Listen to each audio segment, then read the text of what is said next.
Oblast oko Kučko-arbanaške granice bila je krajina pravog bezvlašća u kojoj su puška i mač bili jedina vlast.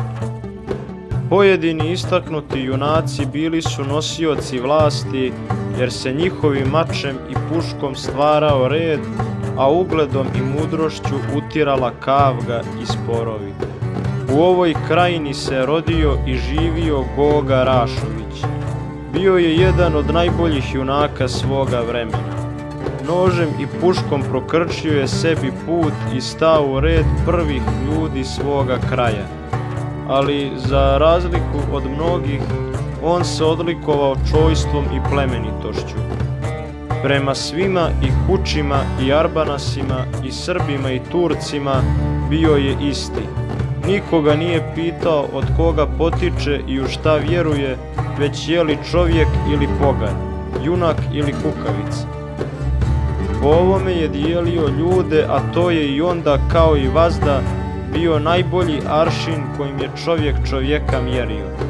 Svoju krajinu trijebio je od izmećara i lopova i više no jedanput poručivao turskim pašama u Skadru da je granica Kučko-arbanaška, Kučka i Arbanaška, a ne Turska. Glas o Gogi se pronio i do skadarskog paše kome je dodijalo da sluša tursko jadikovanje, pa je riješio da ga ubije. Za taj poduhvat unajmio je Goginog kuma Zefa, koji je za novac pristao da ubije Rašovića. Zef je došao kod Gogi u kuću, koji ga je po običaju primio, i s njim je do kasno sedio i pričao o dešavanjima po kućima. Kada su zaspali, Zef je ustao i izvadio nož da ubije kuma, ali mu nož ispade i probudi Gogu Rašovu. Tu se Zef uplaši i u strahu poteže kuburu, rani kuma i pobježe iz kuće. Gogina braća su odmah izletela i pošla u poteru za njim.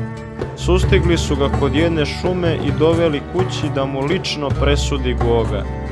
On, kada su mu doveli kuma, pitao ga je zašto je to uradio. Zef je odgovorio da ga je podmitio skadarski paša. Tu mu Goga oprosti život i kaza da prenese paši da će on sam uleteti u sred grada i ubiti nekog Turčina kojeg on naumi. To se i obistinilo. Kada se oporavio od rane, ušunjao su Skadar i ubio pašinog brata, posle čega se neopazice izvukao iz grada. Kako je uspio da se ušunja, a da ga niko ne vidi, to znaju samo Bog i on.